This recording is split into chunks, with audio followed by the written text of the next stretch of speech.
بسم الله الرحمن الرحيم. السلام عليكم ورحمة الله وبركاته.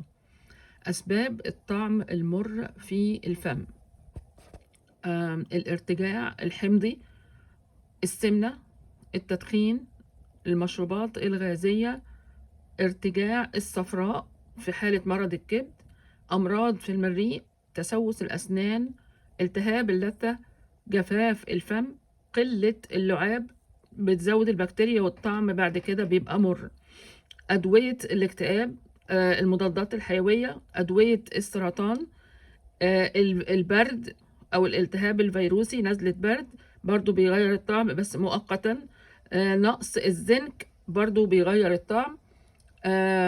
يعني غالبا معظم الحاجات ديت بتبقى مؤقتة، بس على الأقل الإنسان هو بيعرف إيه السر ورا حاجة معينة، وإن العيب مش في إنه ما بيغسلش أسنانه كتير أو حاجة.